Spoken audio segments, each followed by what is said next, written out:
भारत पर मुगलों ने 1100 सालों तक राज किया।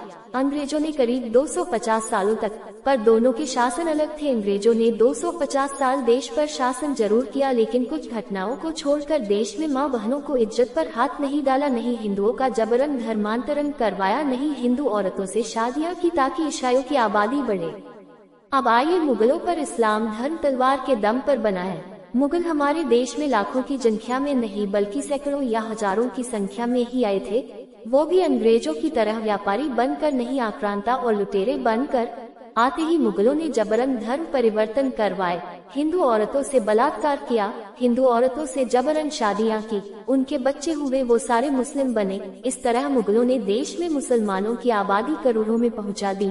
मुगलों का राज खत्म हुआ, अंग्रेज आए, राज किया और देश को आजाद कर चले गए। भारत आजाद हुआ, देश का बंटवारा मुसलमानों ने करवाया। जिन्ना की मुस्लिम लीग ने चुनाव इस आधार पर लड़ा कि जिन मुसलमानों को अलग देश चाहिए वो मुस्लिम लीग को वोट दे। भारत के 86% मुस्लिमों ने अलग देश यानी पाकिस्तान के पक्ष में वोट दिया, पर विभाजन के वक्त पाकिस्तान से ट्रेनों में भरकर हिंदुओं की लाशें आ रही थी। सारे देश में डेंगू भड़क गए और गांधी ने आबादी की अदला बदली रोक दी। ज्यादातर मुस्लिम भारत में ही रह गए, जबकि हिंदुओं की लाशें से देश पट गया।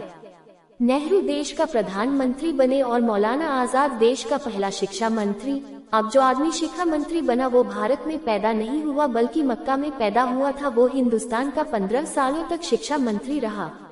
भारत में 2 करोड़ से ज्यादा मुस्लिम रह गए तो कांग्रेस और कम्युनिस्टों ने नए शिक्षा मंत्री से ऐसा इतिहास लिखवाया ताकि हिंदुओं को मुस्लिमों के प्रति विभाजन की घृणा न रहे। साथ ही कांग्रेस को हिंदुओं के साथ मुसलमानों के वोट भी थोक में मिलते रहे। इसलिए इतिहासकारों से मुगलों को महिमा मंडित करवाया और हिंदू सेनानियों को अपमानित किया। इसलिए ये सत्य है कि मुसलमानों ने हिंदुओं पे काफी हिंसा और उत्पीड़न किया, पर यह भी झूठ नहीं है कि हिंदू की उच्च जातियों ने भी समय समय पे मुगलों या फिर अंग्रेजों के साथ मिलकर नीची जातियों पर काफी हिंसा और उत्पीड़न किया। मुझे नहीं लगता है कि हमारी इतिहास की किताबों में यूरोप के बारे में अधिक पढ़ाया जाता है। आधुनिक इतिहास में यूरोप का दबदबा रहा है और दोनों विश्व युद्ध भी वही शुरू हुआ है। इसलिए यह वाजिब है कि आधुनिक विश्व इतिहास में यूरोप पर ध्यान दिया जाए। अभी भी हमारी स्कूलों में यूरोप से कम्युनिस्टों के खात्मे को ठीक से नहीं पढ़ाती है। लगभग 2 दशक पहले मैं पढ़ रहा था तो एक अलग से चैप्टर रूसी क्रांति पर था, लेकिन अमेरिकी क्रांति और खासकर फ्रांसीसी क्रांति पर कुछ ही पन्ने थे।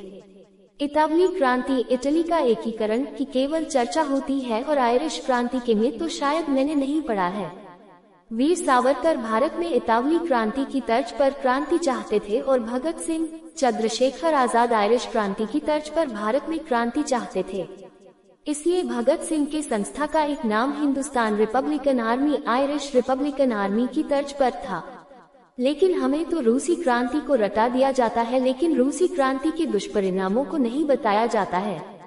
भारत के इतिहास की किताबों में तो मुगल साम्राज्य छाया हुआ है।